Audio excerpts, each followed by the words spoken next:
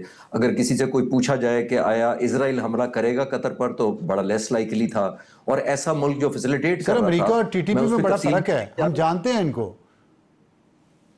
نہیں میں عرض کر رہا ہوں کہ ٹی ٹی پی کے معاملے میں یہ کہہ رہا ہوں کہ کنسنسس بھی ہونا چاہیے ملک کے اندر بھی، اور گورنمنٹ لیول پر بھی ریزالو کلیئر ہونا چاہیے، جو آپ اپنے انٹروڈکشن میں کہہ رہے تھے کہ ہمیں کلیئرٹی لینی چاہیے. اور خاص طور پر نوٹ کیا ہوگا کہ افغانستان کی گورنمنٹ اگر بیک نہ کرے اور آل آؤٹ وہ بھی آپریشن کرے، جیسے ہم آپریشن فتنہ الخارج کے تحت یا ٹیررسٹ کے خلاف ہم کرتے ہیں، اس طرح اتنی ہی ریزالو اور ڈٹرمنیشن سے اگر افغانستان کی فارملی حکومت بھی ایک کرنا لگے، تو پھر اس خطے میں بہت بہتری لائی جا سکتی ہے. بدقسمتی سے شاید ان کی اپنی نیشنل لیکن اگر وہ نہیں کرتے، جو کہ وہ نہیں کر رہے، تو کیا ہمارے اندر جو اس وقت قوم کے اندر ایک اضطراب ہے، فوج کے اندر بھی ہے، ظاہر قوم کا حصہ ہی ہیں وہ، کہ اتنی زیادہ ہمارا نقصان ہو رہا ہے، جانی نقصان ہو رہا ہے، مالی نقصان ہو رہا ہے، لیکن جانی نقصان اتنا بڑھ گیا ہے کہ لوگوں میں ایک بے یقینی کی سی کیفیت ہو رہی ہے پاکستان میں. تو ہم اس پہ اس مسئلے کو حل کیوں نہیں کر پا رہے؟ کیونکہ بہت زیادہ نقصان ہو رہا ہے جانی. اور لوگ کوشچنز کریں کہ یہ کیوں ہو رہا ہے؟ جب انڈیا جیسے دشمن کو ہم نے 4 گھنٹوں میں فارغ کر دیا، تو یہ کیا مسئلہ ہے کہ حل نہیں ہو رہا ہم سے دونوں صوبوں میں؟ صاحب دیکھیے، جو پالیسی لیول پہ ہماری لیڈرشپ ہے اس میں بالکل کلیئرٹی ہے اور ہمیشہ سے رہی تھی، یہ کوئی رینڈم نہیں ہے. ظاہر آپ نے ٹھیک کہا کہ ہم نے کنسنسس ڈیولپ کرنا ہے، پولرائزیشن کو منیمائز کرنا ہے، اور ایک اپرچونٹی نہیں دینی ہے کسی بھی دشمن کو. ٹیررزم کے خلاف ہو یا وہ ہو، قوم متحد ہونا ایک مسٹ ہے. آپ نے نوٹ کیا ہوگا کہ ایسے ملک جو ہمیں ویسے ڈی سٹیبلائز نہیں کر پائے اور ہماری یونٹی سے پریشان ہوئے ہیں، خاص طور پر ہندوستان کے خلاف ہماری جو سوورینٹی چیلنج ہوئی، تو قوم کس طرح اکٹھی ہوئی. تو بہت سارے لوگوں کو اور سیگمنٹ کو ہمارے بارڈرنگ ایریاز میں کمفرٹیبل نہیں ہوں گے یا ہضم نہیں ہو رہی ہوگی یونٹی، اور ظاہر ہے وہ اسی طرح ایسے حالات کریٹ کر کے ایک بریچ آف کانفیڈنس کو اٹیمپٹ کرتے ہیں کہ شاید کانفیڈنس درمیان میں یا ریلیشن شپ یا ٹرسٹ کا جو ڈیفیسٹ پیدا کرنے کی کوشش کرتے ہیں ود ان دا کنٹری اور with in the institutions. Absolutely ہمیں ہیوی ہینڈ کے ساتھ آل آؤٹ اور جتنی ہماری کیپیسٹی ہے اس کے ساتھ جانا چاہیے. اور میرے نالج میں ہے بھی کہ مسلح افواج بھی، پاک فوج خاص طور پر پالیسی لیول پر، پاک فضائیہ بھی، جہاں پر بھی اپرچونٹی ہوتی ہے ہم اس کو ٹیررزم کو کنٹیسٹ کر رہے ہیں اور فائٹ بیک کر رہے ہیں. ایسی کوئی بات نہیں ہے کہ لوگ ابلیویس ہیں یا ہمیں پتہ نہیں ہے کہ کیا کرنا ہے. ٹھیک. محمود صاحب یہ بتائیے گا کہ آپ اس وقت ظاہر ہے بنو میں جو کچھ ہوا ہے، اور آج وہاں پہ پرائم منسٹر بھی تھے، فیلڈ مارشل بھی تھے، لیکن ہم نے دیکھا کہ چیف منسٹر خیبر پختونخوا وہاں پہ موجود نہیں تھے. اور بنو ان کے بالکل ڈیرہ اسماعیل خان کے ساتھ ہے، ان کا علاقہ بھی ہے، وہاں سے منتخب ہوتے ہیں وہ. کیا وجہ ہے یہ سیاسی اختلاف جو ہے؟ اور پی ٹی آئی پہ پوری دنیا اب تو یہ بات کر رہی ہے کہ پی ٹی آئی اس جنگ میں پاکستان کے ساتھ نہیں ہے. کیا خیبر پختونخوا کے لوگ بھی یہ سمجھ رہے ہیں کہ پی ٹی آئی کی حکومت جو ہے وہاں پہ وہ پاکستان کے ساتھ نہیں ہے، اور کیوں نہیں ہے؟ شکریہ اطہر. اصل میں میرا خیال ہے اس وقت صوبائی حکومت جو ہے وہ اس معاملے کو مس ہینڈل کر کے اس کو غلط طریقے سے لے رہی ہے. وہ 18ویں ترمیم کے تحت امن و امان کو تو اپنا مسئلہ سمجھتی ہے، لیکن وہ امن و امان کچھ اور ہوتا ہے، اور جب آپ پہ باضابطہ جنگ مسلط کر دی جائے، آپ پہ حملہ کر دیا جائے، وہ چیز کچھ اور ہوتی ہے. جب آپ کے ملک کے وجود کو خطرہ پیدا ہو جائے، وہ امن و امان سے 10 گنا بڑی ایک چیز ہوتی ہے، جس میں پھر آپ صوبے کے مفاد کو نہیں دیکھتے، آپ پھر ریاست کے مفاد کو دیکھتے ہیں. لیکن وہ میرا خیال ہے کہ اس وقت زیادہ تر وہ پارٹی کی جو لائن ہے وہ لے رہے ہیں، اور ان کی پارٹی نے پرسوں ایک ہدایت نامہ بھی جاری کیا تھا، جس کو یہاں کے لوگوں نے یہ اس طریقے سے لیا تھا کہ یہ الیمین کے خلاف باضابطہ طور پہ ایک چارج شیٹ لے کے وہ آئے. انہوں نے کہا تھا کہ آپ نے بس تعاون نہیں کرنا کسی بھی آپریشن میں. تو اس وقت وہ دونوں طرف سے پسے ہوئے ہیں. وہ اگر وفاق کے ساتھ جاتے ہیں، پارٹی انہیں کرش کرتی ہے، پارٹی ان کو سزا دیتی ہے، اور ان کو معلوم ہے کہ انہیں کیا سزا مل سکتی ہے. تو ان کی پوزیشن اس وجہ سے بھی کمزور ہے کہ وہ اگر اس طرف آتے ہیں ان کی وہ لوگ حکومت ختم کرتے ہیں، اگر وہاں جاتے ہیں تو صوبہ خراب ہو رہا ہے. تو اس وقت کلیئرٹی نہیں ہے. اس وقت میرا خیال ہے کہ جس طریقے سے 2008-9 میں سوات کے معاملے پہ ہم نے ایک سٹینڈ لیا تھا، یہاں پہ عوامی نیشنل پارٹی اور پیپلز پارٹی کی حکومت تھی، مرکز میں پیپلز پارٹی کی حکومت تھی، دونوں نے مل کے وہ جنگ لڑی تھی اور 3 مہینے میں سوات کو بالکل صاف کر دیا تھا. اور بنو کی جب آپ بات کرتے ہیں، بنو پہ تو انہوں نے وزیر اعلیٰ نے خود ایپیکس کمیٹی کو چیئر کر کے اس کے لیے باضابطہ لائن لی تھی کہ مجھے وہاں پہ میری فورسز کافی ہیں، ہم اسے خود دیکھ لیں گے. اب کہاں ہیں وہ سی ٹی ڈی اور وہ پولیس؟ وہ کیوں اکیلے وہ کارروائیاں نہیں کر پا رہی؟ صوبہ اپنی انسرٹ کیوں نہیں کر رہا؟ اس لیے کہ وہ سیاسی طور پہ اس وقت کمزور ہیں. وہ اپنی پارٹی کی طرف دیکھ رہے ہیں، اور پارٹی جو ہے وہ اپنے دوسرے معاملات کی طرف دیکھ رہی ہے. لیکن دونوں یہ بھول چکے ہیں کہ اس وقت معاملہ پارٹی کے بارے میں بات کرنا چاہتا ہوں کہ جو پارٹی کی قیادت ہے، علی امین گنڈا پور کے علاوہ جو پارٹی کی قیادت ہے، اس پہ بہت سارے لوگ جن کے نام آتے رہتے ہیں، وہ اس طرح کی پالیسی پہ کیوں چل رہے ہیں کہ جب پاکستان کی فوج کے آفیسرز اور جوان شہید ہو رہے ہیں ایک جنگ میں، وہ ان شہید کرنے والوں کو سپورٹ کر رہے ہیں، ان کو کہتے ہیں یہ اپنے لوگ ہیں، یہ اپنے شہری ہیں. یہ سوچ خاص طور پہ جو آپ نے سٹیٹمنٹ کی بات کی ہے، اس کے نیچے سگنیچر تھے علی اصغر خان کے، جو air marshal retired Asghar Khan مرحوم کے صاحبزادے ہیں. ان اصغر خان مرحوم کے نام پہ ایک ایئر بیس ہے پاکستان میں. قوم ان کو عزت دیتی ہے کہ وہ پاکستان کے لیے لڑے. تو اب یہ لوگ جو پاکستان کے لیے لڑ رہے ہیں، یہ نسل جو لڑ رہی ہے، اس کے خلاف اصغر خان کی اگلی نسل کیسے اس کے خلاف ہوگی؟ مجھے یہ سمجھ نہیں آ رہی بات کی. یہ کر کیا رہے ہیں؟ سر دیکھیں، یہ دیکھیں نا، وہ اس وقت ریاست کی قیمت پر سیاست جیتنے کی کوشش کر رہے ہیں. اس اپنی سیاست کو اگر وہ سمجھتے ہیں کہ سیاست پریارٹی نمبر 1 ہے، تو اس لیے وہ چاہتے ہیں کہ اس وقت پہ پاکستان کی ریاست کی جو مجبوریاں ہیں اس سے کسی بھی طریقے سے فائدہ اٹھا کے، اور یہی کام طالبان کر رہے ہیں. آپ کی بات تھوڑا سا سے ایکسپلین کرنا چاہتا ہوں کہ وہ کیسے کر رہے ہیں. کہ ریاست یہ یا نہ رہے، سیاست رہنی چاہیے ان کی قائم، یہ مطلب ہے آپ کا؟ میرا ذاتی خیال یہ ہے کہ وہ سیاست پہلے جیتنا چاہتے ہیں، اس میں اپنی وکٹری چاہتے ہیں، اس کے بعد وہ ریاست کو دیکھ رہے ہیں. اور طالبان کو بھی اس دونوں کی جو کنفرنٹیشن ہے اس چیز کا انہوں نے فائدہ اٹھایا ہے کہ انہوں نے وہ تمام روٹس پہ آ کے اپنی پریزنس شو کر دی ہے جہاں پہ ان کو پاکستان کو اس وقت ان روٹس کی ضرورت ہے. آپ دیامیر سے لے کے جب آپ آتے ہیں پاکستان میں چین کی طرف، تو آپ شانگلہ آتے ہیں. شانگلہ جنکچر ہے اس ریجن میں جہاں پہ آپ ہر طرف جا سکتے ہیں. خیبر پختونخوا جا سکتے ہیں، اسلام آباد جا سکتے ہیں، اور چین جا سکتے ہیں. انہوں نے وہاں پہ اپنی پریزنس شو کی. اس کے علاوہ انہوں نے آ کے ڈی آئی خان میں، جو کہ بالکل اینڈ ہے، اور اس کے علاوہ انہوں نے جیر کو بھی ٹارگٹ کیا، صرف یہ ثابت کرنے کے لیے کہ وہ یہ بتا سکیں کہ وہ ہر جگہ موجود ہیں اور ان کی بات کو مانا جائے. یہی بات میرا خیال ہے تحریک انصاف ایک اور طریقے سے کر رہی ہے اور طالبان اسے کسی اور طریقے سے کر رہے ہیں. لیکن دونوں کا ٹارگٹ جو ہے وہ اس وقت ریاست پاکستان ہے. میرا خیال ہے کہ تحریک انصاف کو اپنے رویے پہ. جی چشتی صاحب یہ بتائیے گا کہ یہ جو ایک سوال بڑا اہم ہے، وہ میں آپ سے بعد میں کر لیتا ہوں، لیکن یہ افغانستان کے اندر جا کے پاکستان کو کارروائی کرنی چاہیے، پاکستان کی ایئر فورس کو، یا میزائلز کے ذریعے. آپ سمجھتے ہیں اس کی پاسبلٹی اب بڑھ گئی ہے ہاٹ پرسویٹ کی؟ ابصار صاحب میرا خیال ہے کہ یہ جو فیصلے ہوتے ہیں یہ میرا خیال ہے ٹاک شوز پر مشکل ہے، ڈیبیٹ کرنا ہی مشکل ہے، کیونکہ انٹینسٹی، سیویریٹی اور افغانستان گورنمنٹ کی جو انوالومنٹ ہے وہ گورنمنٹ کے پاس اور آئی ایم شور مسلح افواج کے پاس، ہماری انٹیلیجنس ایجنسیوں کے پاس میں پاسبلٹی پوچھی آپ سے، ایکسپرٹ اوپینین. کیپیبلٹی کی بات کر سکتا ہوں، کیپیبلٹی ڈیفینیٹلی ہے، پاسبلٹی وہ بہتر بتا سکتے ہیں، کیپیبلٹی ڈیفینیٹلی ہے ہماری، اور جس دن حکومت پاکستان چاہے گی اور ظاہر مسلح افواج کی لیڈرشپ فیصلہ کرے گی ڈیفینیٹلی کی جا سکتی ہے. لیکن جیسے میں نے عرض کیا کہ پاسبلٹی تو ڈیپینڈنٹ ہے آن دا ڈیسیژن اور انٹینشن کے اوپر، اور اگر آپ کی انٹینشن جس وقت کہے گی کیپیبلٹی واز ایبسولوٹلی پاک فضائیہ کے ود ان رینج ہے، ویل ڈیپ انٹو جا کے، اگر ہندوستان کے ساتھ آپ نے ٹھیک کہا کہ ہم آدھے گھنٹے میں ان کے ساتھ جہاز واپس نہیں جانے دیے کامبیٹ میں، تو یہ تو افغانستان کا کوئی کمپیریزن نہیں ہے ہندوستان کے ساتھ. ٹھیک ہے، جس سے یہ فرمائے گا، جیسے محمود جان بابر صاحب ابھی کہہ رہے تھے کہ دیا میر شانگلہ سے لے کے ڈیرہ اسماعیل خان تک، بیچ میں بنو، باجوڑ، اپر دیر، سب جگہ ان طالبان دہشت گردوں نے اپنی پریزنس شو کی ہے، اور جو یہ پالیسی بنا کے چلے جاتے ہیں ان کی کوئی اکاؤنٹیبلٹی نہیں ہونی چاہیے؟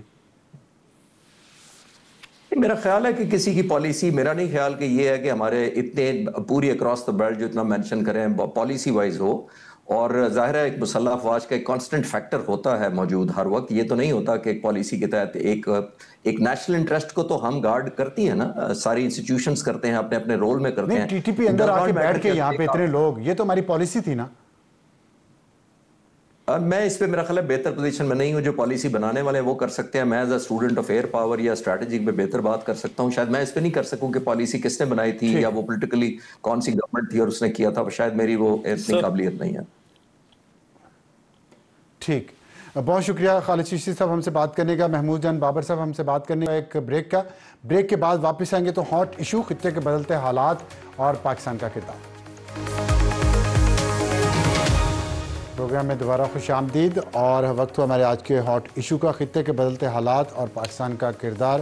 ہمیں جوائن کیا رضا رومی نے، سینئر تجزیہ کار ہیں. لیکن اس سے پہلے آپ کو ایک اہم خبر بتا دیں، ابھی بریک کے دوران یہ آئی ہے کہ لال قلعہ میدان لوور دیر ڈسٹرکٹ میں ایک اور جھڑپ ہوئی ہے پاکستان کے سیکیورٹی اداروں اور دہشت گردوں کے درمیان. 10 دہشت گرد ہلاک کر دیے گئے ہیں، لیکن 7 پاکستان کی فوج کے سیکیورٹی اداروں کے لانس نائک اور سپاہی بھی شہید ہوئے ہیں، اور جو دہشت گرد مارے گئے ہیں وہ افغان شہری ہیں. اور یہ تیسرا واقعہ ہے، پچھلے جو ابھی ہم نے پہلے اپنے پروگرام کے حصے میں بتایا آپ کو کہ باجوڑ اور جنوبی وزیرستان میں 2 علیحدہ واقعات ہوئے، اور جس میں بنو میں آج پرائم منسٹر اور فیلڈ مارشل بھی گئے تھے. یہ تیسرا الگ سے واقعہ ہے جو لوور دیر میں ہوا ہے. اور اس کے ساتھ یہ خبر آ رہی ہے واشنگٹن سے کہ پریزیڈنٹ ٹرمپ کی ملاقات ہوئی ہے قطری پرائم منسٹر شیخ محمد بن عبد الرحمن الثانی سے، اور ڈنر ہوسٹ کیا ہے پریزیڈنٹ ٹرمپ نے قطری پرائم منسٹر کے ساتھ، اور اس میں اس موضوع پر بات چیت ہوئی ہے. قطر پر جو حملہ ہوا ہے اسرائیل کی طرف سے، نیو یارک میں ڈنر ہوا ہے، واشنگٹن ڈی سی میں نہیں. لیکن اس ڈنر پہ کیا بات چیت ہوئی ہے اس کی مزید تفصیلات نہیں دی گئی. اتنا پریزیڈنٹ ٹرمپ نے کہا ہے کہ گریٹ ڈنر تھا، جو ان کا سٹائل ہے کہ گریٹ ڈنر تھا، اور اس میں ظاہر ہے تشویش ہے سخت پائی جاتی اسلامی دنیا میں، اور منڈے کو عرب اسلامک سمٹ بھی ہو رہی ہے. رضا رومی صاحب، اتنی تیزی سے صورتحال تبدیل ہو رہی ہے، 3 دنوں میں 6 ملکوں پہ حملہ کیا ہے، 6 مسلم ممالک پہ حملہ کیا ہے اسرائیل نے: قطر، لبنان، فلسطین، تنیسیہ، یمن، اور ظاہر غزہ پہ وہ چل رہا ہے فلسطین پہ. کیسے دیکھتے ہیں آپ کہ یہ امریکہ کی ظاہر اس میں رضامندی تھی، کچھ عرب ممالک کی بھی تھی، تو اب کیا کریں گے یہ عرب ممالک اور مسلم ممالک؟ دیکھیے، جو قطر پہ حملہ ہوا ہے ابصار صاحب، میرے خیال سے وہ ایک ریڈ لائن تھی جو کراس کر دی ہے اسرائیل نے، اور اب دیگر عرب ریاستیں جو ہیں بالخصوص سعودی عربیہ اور کسی حد تک یو اے ای بھی، وہ بھی اس سوچ بچار میں مصروف ہو گئے ہیں کہ اب تو وہ بھی انسیکیور ہیں، کیونکہ اسرائیل نے جس طریقے سے قطر پہ حملہ کیا کسی بھی ریاست پہ وہ کر سکتا ہے. اور ظاہری بات ہے کہ اب وہ سوچ رہے ہیں کہ جو روایتی سیکیورٹی کا ان کی ایک ارینجمنٹ تھی امریکہ کے ساتھ، وہ کسی کام کی نہیں رہی، یا اس میں کم از کم دراڑ آ گئی ہے. اسی لیے یہ جو ملاقات ہوئی قطر میں، ہمارے وزیر اعظم بھی گئے، اور آپ نے دیکھا کہ پاکستان نے بڑے کھل کر اقوام متحدہ میں ایک جاندار طریقے سے قطر کا دفاع بھی کیا اور اسرائیل کی مذمت بھی کی. اب آپ دیکھ سکتے ہیں کہ یہ ایک بڑی کلیئر پاکستان کی پالیسی ہے. حالانکہ پاکستان کے تعلقات بہتر ہوئے امریکہ کے ساتھ حالیہ مہینوں میں، لیکن اس کے باوجود پاکستان نے اس کی پرواہ نہیں کی. تو اب پاکستان کا ایک رول بالکل ہوگا. آپ کو جیسے معلوم ہے کہ سعودی عربیہ اور پاکستان کے درمیان تو ایک ڈیفنس کا معاہدہ ایگزسٹ کرتا ہے 1980 کی دہائی سے، کہ ہم باؤنڈ ہیں کہ خدا نخواستہ اگر سعودی عربیہ پہ کوئی حملہ ہوتا ہے تو پاکستان مدد کو آئے گا سعودی عربیہ کی.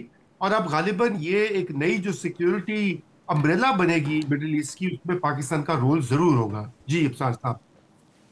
اچھا رضا صاحب، آپ سے ظاہر ہے ایک تکلف تو کوئی نہیں ہے میرا اور آپ کے درمیان، اس لیے ایک سوال کھول کے پوچھنا چاہتا ہوں. جتنی آپ نے باتیں کی ہیں اس میں سے اکثر اب مجھے آپ کی اور میری اور پاکستانی کی خواہشات ہی لگتی ہیں. آپ کے خیال میں واقعی یو اے ای اور قطر اور تمام جو ممالک ہیں وہ تشویش کی لہر دوڑ گئی ہے اور انہوں نے کہا کہ اب تو یہ نہیں ٹھیک ہوگا، یہ ریڈ لائن تھی؟ کون سی ریڈ لائن تھی جو اسرائیل نے ابھی تک کراس نہیں کی؟ تمام اسلامک ممالک کتنے ملکوں کی ایئر سپیس کو وائلیٹ کر کے اس نے پہلے ایران پہ حملہ کیا، اب قطر پہ حملہ کیا، کیا کر لیا؟ کوئی بولا تک نہیں، ریڈار سب کے بند ہو گئے. تو کیسے آپ بات ہمارے تو کراس ہو؟ ابصار صاحب آپ کی بات درست ہے. ہمیں کوئی وہ لگی لپٹی بات نہیں کرتے. اور یہ بات درست ہے کہ مصر جیسے ممالک اور دیگر عرب ریاستیں، خود یہ گلف کی ریاستیں، ان کا بڑا رول رہا ہے اسرائیل کی جارحیت کو برقرار رکھنے میں. اس میں تو کوئی وہ دو رائے نہیں ہونی چاہیے. مگر دیکھیے بات یہ کہ قطر میں جو مذاکرات ہو رہے تھے وہ امریکہ اور اسرائیل کی رضامندی کے ساتھ ہو رہے تھے. یہ نہیں تھا کہ وہ قطر از خود کوئی بڑا انیشیٹو تھا، اور اس کو سبوٹاژ بھی کیا. اور یہ ایک طرح سے کہ ان کے درمیان انڈرسٹینڈنگ تھی کہ بھئی آپ اسرائیل کو دیکھیں نا، یو اے نے تو تسلیم کر لیا ہے اسرائیل کو. لیکن دیکھیے یہ عالمی امور اور سیاسیات آپ کو پتہ ہے کہ وہ وقت کے ساتھ بدلتی ہیں، تغیرات کا شکار ہوتی ہیں. اس کی وجہ ہے کہ گریٹر اسرائیل کا جو ایک پلان ہے نیتن یاہو کا، جو ان کی مصدقہ اور مروجہ پالیسی ہے، کوئی کنسپیریسی تھیری بھی نہیں ہے. اگر وہ والا معاملہ ہوتا ہے تو پھر تو یہ پورے کا پورا خطہ جو ہے وہ اسرائیل کی جارحیت اور بربریت کا شکار ہو جائے گا. اسرائیل کے پاس نیوکلیئر ویپنز اچھا بھی ہیں. میں دو کوئک کویسچن کرنا چاہتا ہوں. ایک تو یہ بتائیے گا، جو ابھی آپ نے جو کہا کہ یہ انہوں نے امریکہ اور اسرائیل کی مرضی سے مذاکرات ہو رہے تھے، اور قطری پرائم منسٹر نے یہ بات کہی ہے یو این انٹرویو دیتے ہوئے سی این این کو، کہ یہ ہم سمجھ رہے تھے ہم سیولائزڈ لوگوں سے بات چیت کر رہے ہیں. اگر اسرائیل سیولائزڈ نہیں ہے اور آپ کہہ رہے ہیں ریڈ لائن بھی کراس کر لی ہے، تو کیا یہ جو عرب اسلامک سمٹ ہو رہی ہے منڈے کو، آپ سمجھتے ہیں اس میں کوئی ڈراسٹک سٹیپ لیا جائے گا؟ اگر ملٹری وائز نہیں تو کم از کم اسرائیل کے ساتھ تمام اسلامک ممالک اپنے سفارتی تعلقات منقطع کر دیں گے؟ ترکی، U A E, Jordan, Egypt, Tunisia, عمان. بہت سارے ممالک ہیں، ترکی اس میں سر فہرست ہے. لیکن دیکھیے ابصار صاحب یہ ایک دم تو نہیں ہوگا، اور اس کی بہت سی وجوہات ہیں. دیکھیے یہ آپ نے باقی ممالک کا ذکر کیا، وہ امریکی کیمپ میں نہیں ہے، لبنان، ایران فار ایگزامپل. لیکن یہ جو ممالک ہیں یہ امریکی، کیونکہ امریکہ ہی ان کی سیکیورٹی امبریلا بھی پرووائڈ کرتا ہے. وہاں پہ ساری بیسز ہیں، قطر اور گلف میں پتہ نہیں کتنے امبریلا تو پھٹ گیا آپ سے. جی تو ابھی سر ابصار صاحب یہ معاملہ اس طرح سے ہے کہ اب اس میں تبدیلی آئے گی. ایک بڑا پرابلم یہ ہے کہ عرب ممالک کی جو دولت ہے، ان کا جو سرمایہ ہے، وہ مغربی ممالک اور ان کے بینکوں میں سارا وہاں پہ موجود ہے. اب کچھ اس کا بھی تو کرنا پڑے گا نا. ایک دم وہ ایسا کوئی ڈراسٹک قدم نہیں اٹھا سکتے، ان کو بھی احتیاط وہی سے بات آ گئی نا، یہی سنتے رہے ہم پچھلے 80 سال سے. جی اچھا میں تھوڑی سی اس میں ایک عرض کر دوں ابصار صاحب کہ دیکھیے عالمی لیول کے اوپر بھی جو جی ایک منٹ، کہ دنیا اب ایک ملٹی پولر ورلڈ بن رہی ہے. امریکہ کی اجارہ داری جو ہے وہ آہستہ آہستہ ختم ہو رہی ہے، اور چین اور دیگر روس ایک متبادل قوتیں دوبارہ سے ابھر رہی ہیں. ان حالات میں عرب ممالک بھی دیکھیں گے کہ اگر امریکہ کے ساتھ ان کا جو معاملہ ہے وہ ٹھیک نہیں ہے تو پھر وہ ان کے پاس اور آپشنز بھی ہیں. اس میں پاکستان اور ترکی ایک بہت اہم رول ادا کریں گے. میرا تو یہی ماننا ہے. جی ابصار صاحب. ٹھیک